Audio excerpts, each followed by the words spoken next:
Welcome to the Young CPA Success Show. If you're a young accounting professional, this podcast is your ultimate guide to navigating your early career. Join us as we share valuable insights, expert advice, and practical tips to help you kickstart your path to success and excel in the accounting industry. Let's embark on this exciting accounting journey together. Hannah, holy crap, we have a podcast. We do. How exciting is that? It feels a little surreal to me. It is, yeah. Well, on today's episode, we talked with Dave Danic, our director of tax here at Summit Anders, and had a really great conversation with him about sort of how he started in his career and how he got to where he is now, and some advice that we gave to younger CPAs, younger versions of ourselves about managing career paths and moving up through the accounting industry. Was there a piece there that you really liked? I love that Dave said that he feels fulfilled after he leaves each client meeting, and even feels so fulfilled that he feels like a rock star when he leaves that meeting. But seriously, though, it was really cool to hear from him, to hear his career path. He's been there, he's done that, he's got the t-shirt, and I think there's a lot to be gleaned from somebody who has lived it and walked it. And I'm excited to have our listeners hear from him. I can't echo that anymore. The Rockstar piece was great. Stick around to the end to hear us, make fun of Dave for having a caricature where he looks like Slash with no shirt on, but also at the very end to give some really good advice to young CPAs about kind of how to navigate that path moving forward in their career. So we hope you all enjoy the show. Welcome back to this episode of the Young CPA Success Show. I'm Joey Kinney, joined today by Hannah Hood. Hannah, how are you? I'm doing well. How are you, Joey? I'm great. Well, I'm really excited to talk today because there's a third face sitting in our Zoom call today, and it's our tax director, Dave Danic, a guy who I've really enjoyed getting to know a lot over the last 18 months that I've been with Summit Anders. And Dave's got a lot more tenure at the group than I do, so we're looking forward to talking to Dave about his tax department. And I think, Dave, the title of this episode is going to be something along the lines of, hey, taxes are fun. And my first question to you is, should we hire Ty Burrell to be a spokesperson for our tax department? Just get people really fired up. Yeah, I think any celebrity that we can have at Anders would be a great partner. But Ty Burrell, I think, is already used. So, maybe we'll have to find someone else. But so comment, who'd be a great celebrity that we can have for the tax department spokesperson besides me? I don't know. Is Matt Damon available? I think he would be, but I'll have to check on the budget for sure. Well, Dave, thanks so much for taking the time. The audience won't know this when they're looking at the podcast, but this is we are about to hit the meat of the second half of tax season. It's post-summer. Yeah. Everybody's going back to school, which for tax accountants usually means, hey, my life's going to be miserable for the next 2.5 months. How you feeling? Oh, I'm feeling okay. Actually, you know what? Heck, I'm feeling great. We've got a great team. I got into tax accounting because I love summer. I'm located in the Midwest where the lakes are abundant. We have boats, jet skis, water skis, everything. So had some great lake time. The weather's been excellent. So I'm doing great. But yes, the 9/15 and 10/15 deadlines are coming. So that's certainly in the back of my brain right now as we cruise into the fall. But yeah. Speaking of why you got into taxes, why don't you give us a little bit of your background and your journey and of your career, of how you got to the point that you're at now? Yeah, sure thing. So I wanted to be an accountant for my entire life. Actually, it was probably in high school. Yeah, I don't know. Back in high school, my dad was a small business owner, and he had a great tax CPA that helped him out through some, problems that he had to figure out. And I was like, boy, that guy's really helpful. And he's not crawling on roofs in 30-degree temperature, drives a pretty nice car, so he must have life figured out. But at a minimum, that was like, it seemed to me a pretty decent option. So I took some bookkeeping courses in high school, went into college, really developed a nice relationship with the accounting professors, and I said, okay, here we are, got to pick something. Then got a master's in accounting because I needed that 150 hours, and then got my first job as an auditor at a CPA, at a pretty big CPA firm. And I was not very good at it. Uh, and I didn't really like it. So the combination of not liking it and not being good at it was pretty much helped dictate my path. So then I went to a much smaller CPA firm, like 8 people, small town, USA, and it was a really good experience. I finally started learning how to create balance sheets and P&Ls, and then one of my first clients that I helped develop, I pretty much picked up on, like, the only thing he cares about is not the bank financial, but really what's his tax bill. And that's when I had the opportunity to start consulting and start working with clients, developing the relationship, starting to see value in what I was doing with clients. And that's when I just said, okay, I'm going to start focusing on taxes. And then few firms later, because I've jumped around a little bit, I think pretty much found my home on where I want to be, but it's really just being in the tax world. And it's been great. It's been awesome. So a quick follow-up question there, because I think you hit on something that I remember from the early part of my career, and I think a lot of accountants struggle with. When I was in school and kind of finishing up, that was always the question at the end of your last year is, well, are you going to be audit or are you going to be tax? Yeah. And I was like, man, I don't know. Mm-hmm. I don't know what I like. I don't know Yeah. what I want to I do. didn't know what I wanted either. I was happy to have a job, so that was big on my end. Getting compensated for as I moved on into the next chapter of my life was good. And I think I picked audit just because I really didn't know what tax meant. It's a dirty word, right? Oh, you like taxes? You just don't have that context as you start your career on really what it means. So I picked audit, and I picked wrong. Well, and that's the piece I'm curious about is like the pivot from audit to tax, because I've talked to so many people, in their early 5 to 10 years of their career where they're like, well, I started in tax because that's where I was able to get a job, right? Yeah. And then I just sort of found myself stuck there, and now they're like, I still don't know if I like tax, but Yeah. I'm so deep into it that it's like I can't just go back Yeah. and become an auditor 10 years in. Yeah, How'd you make that switch? there's no special sauce that you can, or this magic equation, silver bullet, whatever the heck you want to call it, that says here's what's going to figure out. I think what stuck with me was not just that it was tax versus audit. It was just what started feeding me, like, emotionally, to say this is what I like to do. This is what I want to wake up to do. And it was really that I know who the client is. I know his name. And it was like the first client that said, Dave, thank you. This means a lot to me on what you've helped me accomplish here. And I was like, that felt good. And so I started gravitating to more relationships that kept feeding that. And to me, it just happened to be in tax.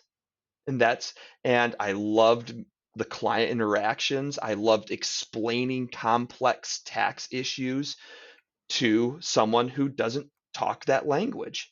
So to me, it was just, I found a home where I was able to keep feeding this desire to help people, and it just happens to be in the tax realm. So that's where I was at.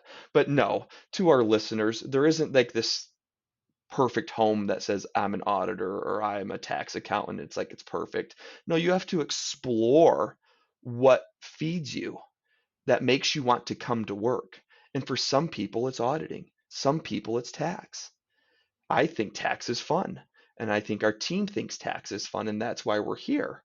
So you have to find a place where you can say, this is what I like to do, and this is what makes me want to get up in the morning. And of course, I'm going to say tax is where it's at, but it might be different for everyone, but it can be tax. Well, I think the thing that you hit on there that really resonated with me, it has to do with the emotions of it, right? We've been kind of working behind the scenes here as in a post Summit Anders merger world where we're trying to figure out how to get people together and train teams on storytelling and that type of thing. And the number one piece of advice that I get from our storytelling coach is always, you've got to focus on the emotional connection. You've got to figure out both for your clients, but also for yourself. Like, what sort of things are emotionally resonating with you? Because if you're Right. just sitting there moving widgets around on an Excel sheet, you're Yeah. going to hate it.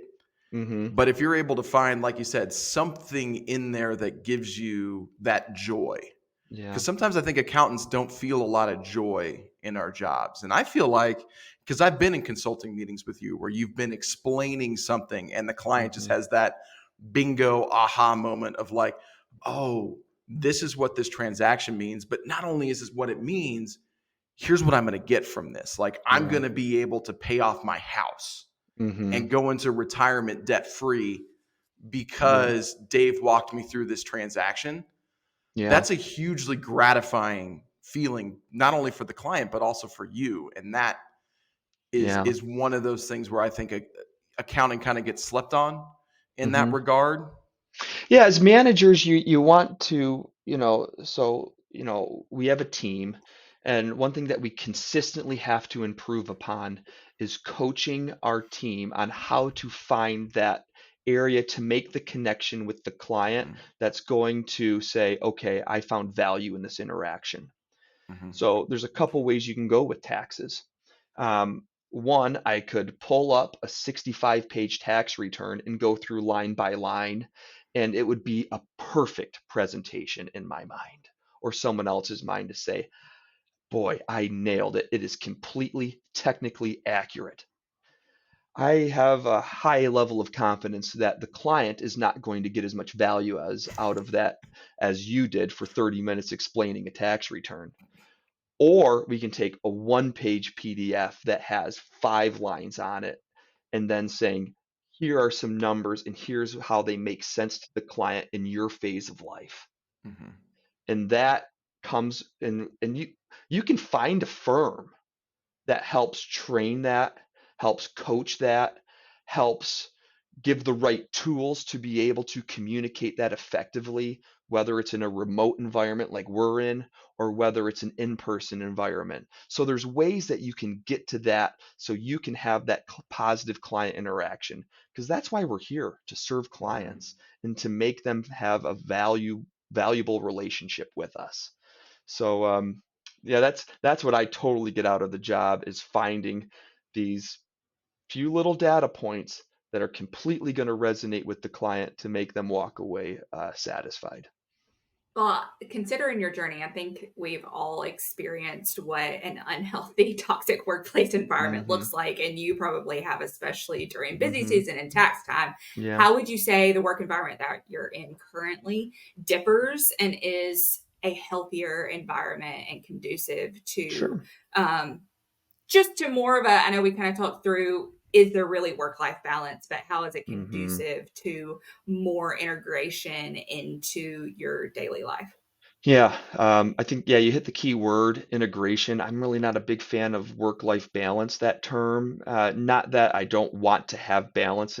I don't know. I just, as CPAs, we've all worked really hard to get that designation, and we should be completely proud of it. And especially for the listeners that are coming up that are working really hard to get that CPA designation, we got to embrace it. It kind of becomes a part of our identity.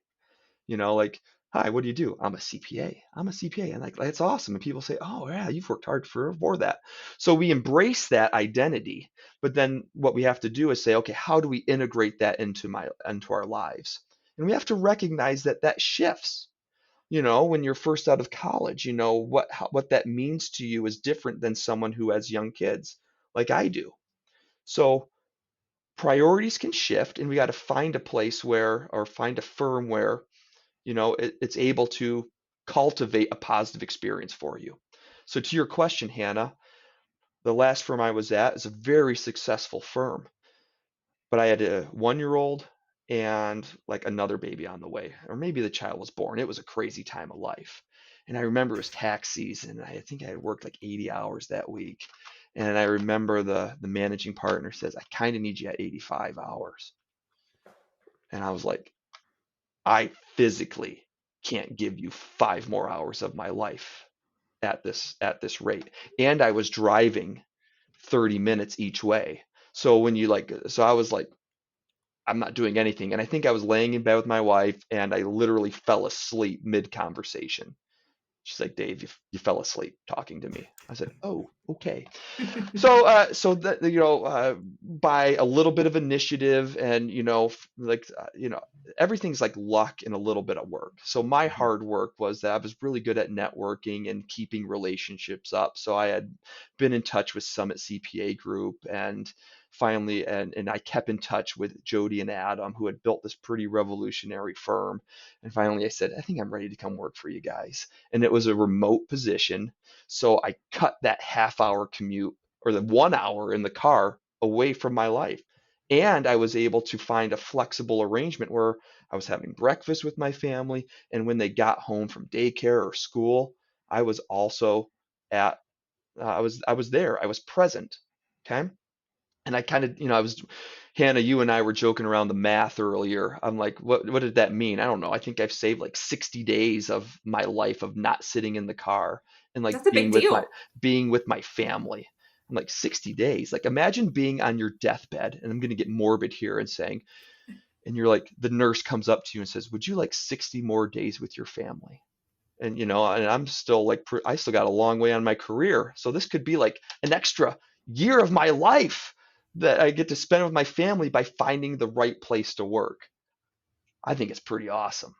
So, so I think, with our tax department, we've certainly tried to find a place where we've embraced the remote work and also giving the autonomy to say, hey, if you're clear with your expectations of what you want out of your career, and we're clear with you on what you need to do to be successful in your job, then I think we're going to have a really fruitful relationship to find a really positive experience to work with.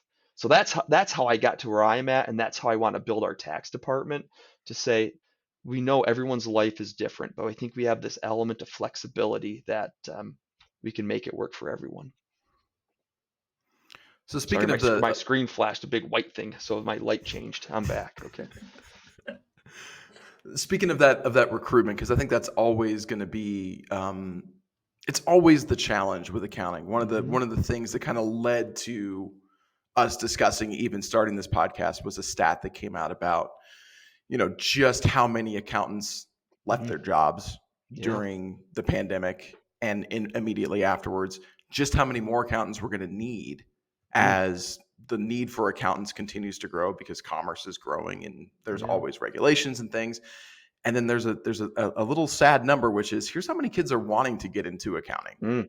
Yeah. And the two numbers don't add up. There's a pretty big gap between the number of net new jobs that are coming and the number of people who are wanting to come into those roles. I think the kids say these days the math ain't mathin'. The math ain't mathin'. On that. It's not adding up for Okay. sure. Take your word for that one, Hannah. But yeah, no, big pipeline problem. Yeah, for sure. And I know the AICPA's got task force and everything like that. So it's yeah. Joe, I think I cut you off, but yeah, I can talk about that forever if you want. That's where I was going with that is, if you're trying to make a pitch to, an 18, 19, 20-year-old kid who's looking at his or her options in college and saying, well, I'm smart, I have analytical, critical thinking skills, I have all of these things that I can do. And the world is kind of my oyster in terms of what I would like to go do with my life. Why should that person consider accounting in your mind? Well, money might be a good thing. One, I think let's go back to Econ 101, we've got supply and demand. Supply shrinks, but demand is still high, so the price is going to go up, right? So I think you're going to find compensation is going to be very competitive. So let's get that out of the way. I think you're going to find that it's going to pay pretty well.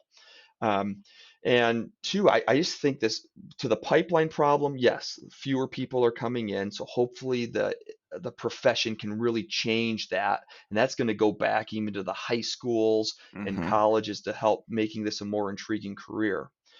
But, I've always found that if you there's something for everyone. Let's go back to if you're the more analytical type, then you can find a niche in your firm to say, this is where I can be a support to the team to make our firm successful by being here. If you're the less analytical type, which kind of like me, where I kind of like being more on the client service and the client delivery type, you can totally find a path for yourself if you've got a little bit of work ethic to say, okay, I know I have to embrace some of these technical aspects. If you're a CPA, you've got the work ethic to get there. It's gonna, you're gonna find it. And then you just have to have a little bit of initiative to say, here's what I want to embrace. Throughout my career, I have found that the people are successful and really, as you, Joy, that said, found some joy in their career, have really started to discover what they like out of their career and say, I want to create that path. Mm-hmm. If you let the world just keep beating you over the head with this is what you're supposed to do, you're probably going to be miserable what you're doing. But if you start seeing, okay, I found that little spark of what I wanted to do, and say, you know what, I'm going to dive into that and put in a little extra effort, I think it's going to be awesome. And tax accounting in particular. Read a national newspaper. The Wall Street Journal, like 2 weeks ago, had an opinion that said, like, the one profession that has not been impacted, like is beating inflation and things like that, is tax accounting. Why? Mm-hmm. Because Congress can't get their crap together and they're just changing all the tax rules all the time. So the work is there. And if you find that spark of saying, I really want to dive into some level of details to understand rules, and I love providing client service and translating these complex topics to my clients, you're going to be a rock star.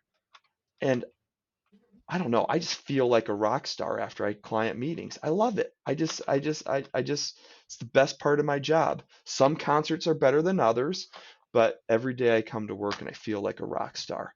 And if that's what you want, well, here it is. Joey, do you feel like a rock star every day?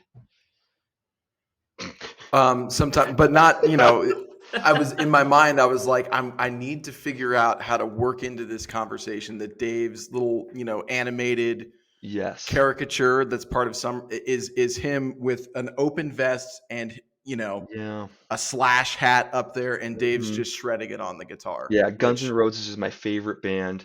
yeah. And so and that was like my first day on the job at Summit, that Jody comes up to me and says, well, you got to we're going to do a caricature. I'm like, from like a fair? He's like, oh yeah, yeah, yeah, write a paragraph to this guy. And he does art for like Disney World or something like that. I'm like, oh, okay. So I wrote this paragraph and do some fun stuff. I'm like, what do I say? I was like, I don't know. I like Guns N' Roses. Like 2 weeks later, Slash and Cash comes up and they got like, I don't have a shirt on. And then there's like these two groupies and and they're like, can I have this on the website? They're like, and I was like, oh yeah, it's cool. It'll be fun. I'm like, okay, here we go. Let's start the ride. So, Joey, maybe you'll be like a James Taylor caricature with the energy level I'm feeling, Maybe I just need to grow out my hair and go full Bob Dylan on everybody. There we kind go. of wear the Yeah. harmonica around my neck and go from there. Let's go Post Malone. Let's do that. Get you a lot of tattoos. With the tattoos. Yeah. Why not? We got something for everyone here, so why not? Okay, I'm gonna tell Robert Minkler that was your idea, and it's been blessed by upper management, Okay. director level top cover. Yes. All right. The thing that I was thinking about when you were talking about kind of that pitch to the younger generation, I thought back a little bit to my career, and I got started coming out of Kansas State. I had a couple of different paths that I could have gone. Mm-hmm. There's obviously the allure of the Big Four with Kansas City right there and Denver Sure. not too far away, so plenty of opportunity in Big Four. I went a different route. I chose to go with a mid-sized regional firm based in Manhattan, Kansas. And the thing that I loved about that I've kind of constantly told people, like, if you want to go Big Four, that's fine. If you're like knowing that's what you want to do and you're like, man, I really want to grind it and just kind of, work that Big Four partner track and all that, like, more power to you. It's not a gear that I had. Yeah. What I loved about my first job, and I owe the people at St. Gordon and Associates in Manhattan, Kansas, everything for my career, because they set me up perfectly for where I wanted to go and what I wanted to do. Very first day one, Joey, you're working on a tax return. Here's a piece of information from the client. go see what you can do and try to make it work. And I had plenty of mentorship and leadership there. A guy named Tom Martin, who again, owe a lot to Tom. Yeah. If you ever listen, Tom, thank you.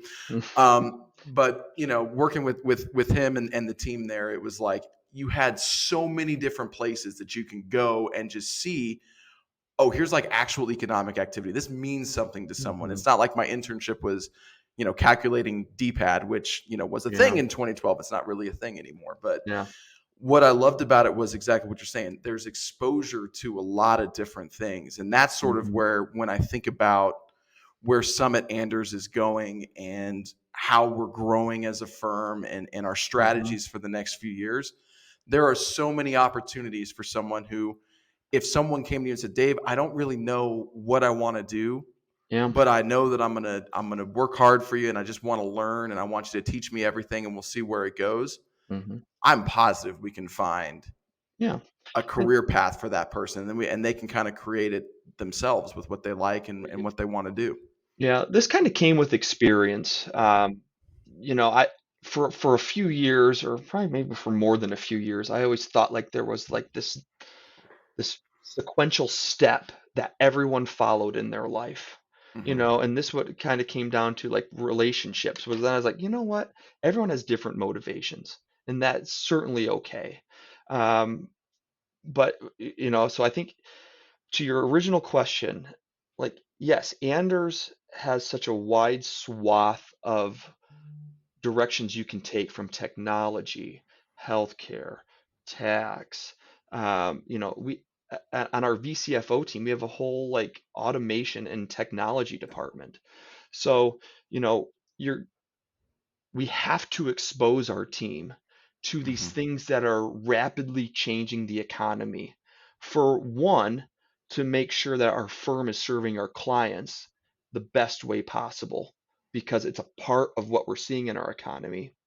But two, also just as people, like we have to recognize, we have to expose you to all these different things that are coming from you. You're hearing them from every different angle. Your parents, your aunts and uncles, your friends, this other post on LinkedIn.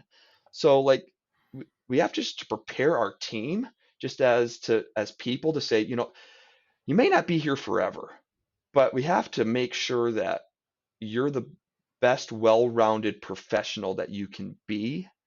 That if you want to stick around, awesome, then you're going to be a perfect person to be a part of Anders. But if you do leave, and then people do leave, and that's what happens, but they're leaving with a good taste in their mouth of saying, you know what, we got exposed to a lot of good things, and you know what, we certainly tried our best to give them the tools to be successful.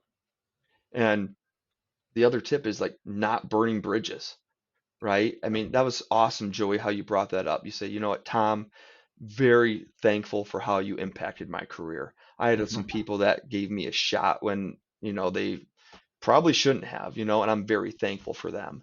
So it's it's a part of maturing through your career, of saying, you know what, circumstances change, but I'm taking in all this information from different mentors and coaches that are going to make me the best professional. So hopefully then I can turn around and help someone as they're coming up. Because I don't know, it's just, to give is better than to receive, right? I mean, that kind of spans all generations, that you start feeling like really good when that happens. I know early in my career, I beat myself up over the fact that I didn't love the first internship job that I had was dealing with audit. And I beat myself up over that for a while, feeling, I was like, I don't love this. I feel like I'm supposed to love this. Yeah. People tell me I'm supposed to be fulfilled in this, and I'm just not.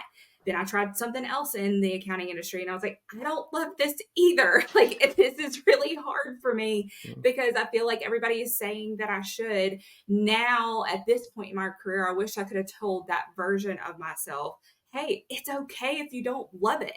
Try it. See what you learn from it. See what you can gain from that, because all of those experiences led me to where I am now, and have helped me so much that I didn't even see the value in at the time. for where I am now in my career. But that was something that I really struggled with whenever I was early on in my career, was feeling like I should be loving something, should be fulfilled by something that I just really wasn't.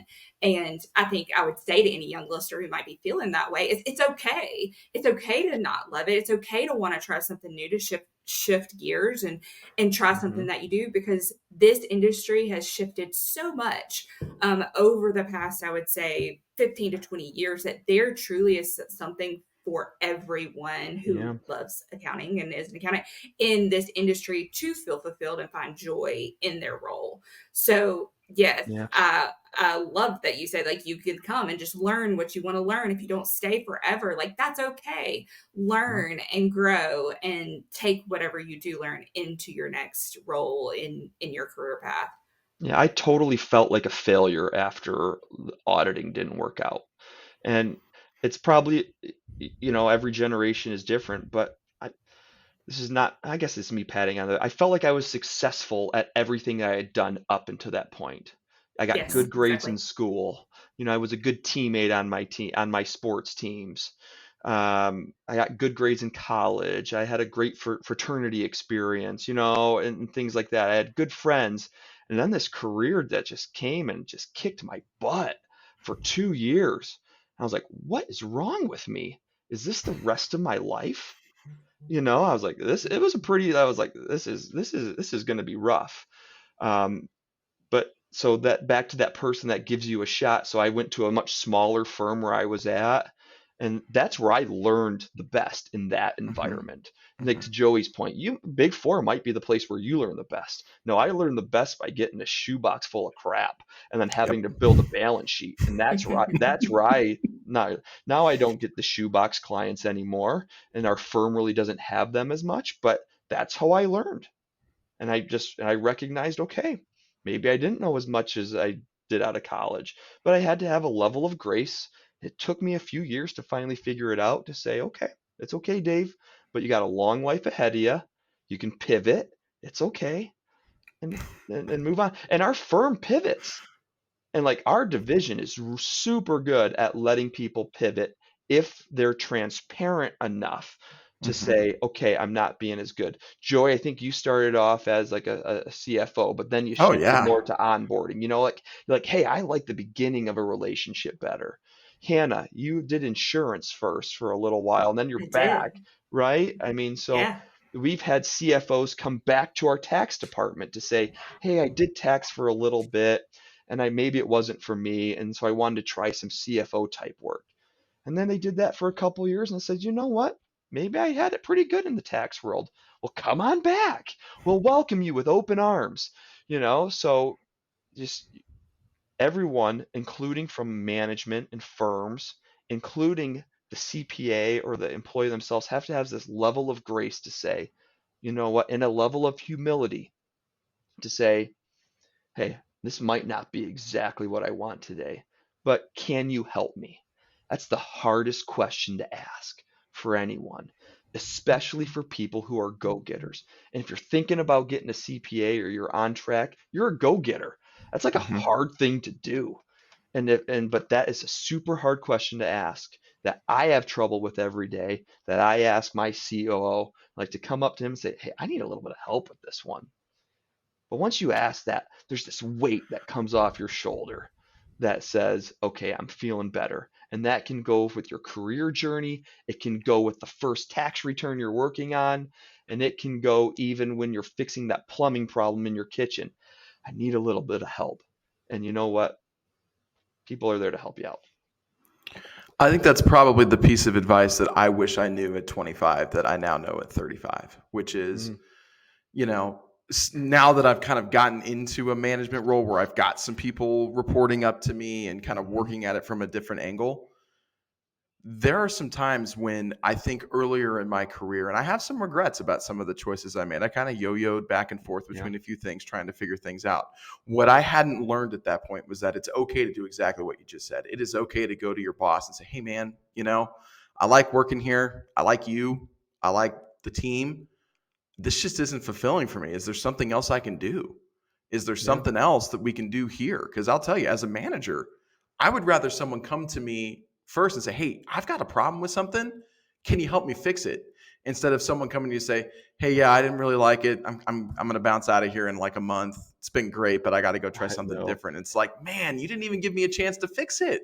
Yeah, that's And right. I've been on the giving end of that, and I have so many regrets about it because I just didn't know that that was okay. Like I thought, Yep. no, the management's big, they're scary. Like Yeah. this is not something that I can go do. No, you can totally do that, and it's okay. hmm And managers prefer it if you give them a chance to fix it. It's 100% correct, Joey. Mm-hmm. And I want to expand on it, but you said it really well. But just the ability to go in and say, I need some help here. And Mm-hmm. whether it's, and guess what? Newsflash, management knows that not everyone is going to love and be perfect in every role. Mm-hmm. Okay. So, it's okay. It's totally okay. But give us a chance to say, all right, hey, you gave it the old college try. That's amazing. But let's give you a runway to find Mm-hmm. where you can be successful. And that's the sign of a great firm to work for when they say, we want you to be successful and we're going to give you every chance, tool to be successful. And that's, Anders, I'd like to say we're working really hard and I think we're really good at being there. That's why our merger happened. Now we have this awesome remote ability to work remotely and to have this VCFO department. Okay. And you know what? If you want to go to be more in office, then we have that too. Mm-hmm. So we have, as a part of the economy, we have to give people choices. And the responsibility of the person is to say, I have this awesome opportunity with all these choices. So let's be mature about it and have the courage to ask for help when we need it and the courage to ask for change in a very responsible and mature way. Boy, I think it's a great opportunity for someone. I think one wise thing to do whenever you're considering choices certainly is to weigh all of your options and compare and contrast. So how would you Mhm. say that our tax department is different than other tax departments? What makes us different in what you're trying to build and what this role especially is for Yeah, us? so I'm the director of the VCFO tax department. So we support our CFO clients. And that's a little bit different from a more traditional firm in the fact that when you're in our department, you'll work with 45 to 55 CFO client relationships, and that's what you're responsible for. And you have the responsibility to help cultivate that relationship, both with the client and with the VCFO. So I think that's where we have a different structure in that case. So I think it provides a great opportunity to build client relationships and also the opportunity to be more consultative because you know a little bit more about where this client's been and where they're going because we're always in with our clients. So I think that's the first way that we're different. Um, you know, it's hard being a tax CPA because one, you have to be technically proficient, but it's also building the skill that you're going to have. Um, and what I'm trying to get at there is to say, once you've mastered these technical skills and have these client relationships, then you're gonna have these wonderful consulting calls with your clients that, to me, as I said this before, feeds that joy that I get out of it. We try to keep things under 55 hours during tax season. When you have deadlines popped on you by Congress, there's naturally going to be some level of deadline driven work. But guess what, tax accountants? That's kind of what it's going to be for a little bit. I wish I could magically go away, but it's not. But at least you have a consistent viewpoint of what your workload is going to be. And if you schedule your own work with your own autonomy, then you can, I think, make it less strenuous than you might see when I was saying like these 80-hour weeks. Okay. Yeah. Well, I think I've seen that, in working with your team, how Mhm. there's a level of, I've known tax managers on your team who've been able to take vacation, you Mhm. know, during tax season. At a time when, I mean, I remember back in my tax career, I missed my college roommate's wedding because they got married on April 10th, I think. Sorry, Britton, if I got your anniversary date wrong. It was around the 15th of April. Yeah. But, it was like, and we had a guy quit like 2 days before, and my boss was like, "Hey man, sorry, you can't, I need you here." And the thing that I've enjoyed watching, again, as a recovering tax accountant, and we're always in a little bit of recovery from the tax world, but looking at your team and the flexibility and just how much, I think autonomy is a great word. Like you've set very clear expectations with your tax managers, but you're expecting them to kind of say, "Hey, you're a professional. I'm going to get out of your way. I'm here to support you. I'm not going to throw you into the deep end with an anchor on you and see if you can swim." But, you give them runway to go out there and handle the engagement and work directly with the CFOs. And it seems like a very, I mean, I hate to use the word different vibe, but it's a different vibe than any place I've seen from the tax realm. And I think that's a credit to you, but also to Summit Anders for allowing that, environment to exist. Yeah, that's right. Yeah. We want to change the way the world looks at accounting. That was, one of our vision statements about 8 years ago. And so, yes, we've tried to revision what a tax department looks like by, we're a remote team. So we have the tools to be successful remotely. And so we don't want to put you in a position to fail. But we think we have a good formula right now to say, this can be a really fruitful career in tax accounting that is a little different, right? And so we really encourage people that are looking for a different option of what tax accounting to look like is to look at the VCFO division of Anders to say, oh, I can do tax accounting in a different way. Well, hey, we're here and we're growing, and we think it's a great place to work. Well, we've got about I got about 2 or 3 minutes left here on the podcast. I told you it's going to go faster than you think. It is. Wow, this is crazy. Yeah. Is there anything else that we'd like to know? I know, just in case you couldn't pick it up from the context, we are actively hiring. It feels like we're always actively hiring across the entire company, which is from an employee perspective feels really great, right? Yeah.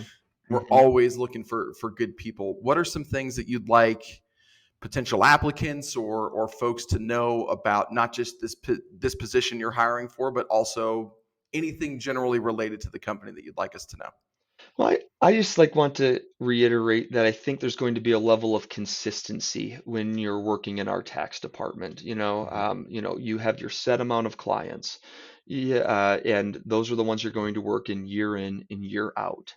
And some are going to. So I think that level of consistency is nice. You're not just throwing in all these random projects all the time. So I think that's something that's a little bit different that I think people are going to would thrive in our tax department. So yeah, that's the one thing I think I would take away from this is to say it's just a little bit different on how you don't have to bill. That's another good thing too, because we have this our weekly billing. So I think that'd be a lovely thing for people.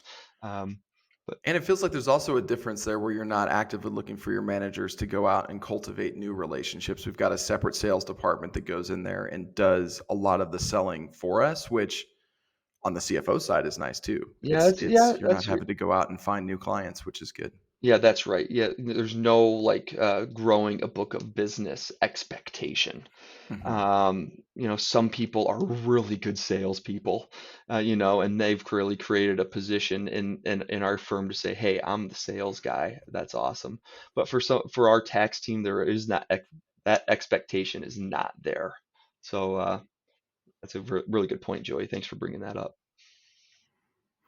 And then in terms of where they can go to find details, not just about the open positions, but about you. I know you mentioned that your networking is fantastic. It's a skill that I'm still trying to learn. Where can we find out more about you, Dave? Here's where my YouTube skills are going to come into play. You can find the link down here in the comments below. So I get what we should put it there. No, go to andercpa.com, open positions. You'll see that we have VCFO, tax engagement manager positions that are open. So, I think for our listeners, it'd be pretty easy to find. If not, hit me up on LinkedIn. Cool. Awesome. Let's end with something on a little bit lighter note. Dave, okay. Tell us one piece of advice that you'd like to give a young professional that you've picked up throughout your career. Oh, goodness. Shoot for the moon. Even if you miss, you'll land amongst the stars. No. I don't. That's great. I don't know anyone who, that is, of all the successful people that I know that are awesome CPAs and are successful in their careers, there's just a recognition that there's nothing that's given to you.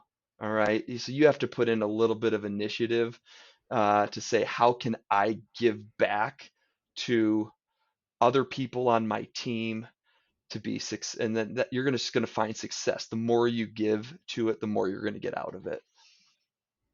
Absolutely. Yeah. I love it. Or land amongst the stars. Well, Dave, thank you so much for joining us today. Hannah, thank you for co-hosting as always, and we're looking forward to catching you all on the next show. All right. It's awesome to be here. If you're a young CPA looking to develop in their careers, we're always looking for great people. Visit our website for remote work opportunities with Summit Virtual CFO, or find all our open positions at Anders CPAs and Advisors.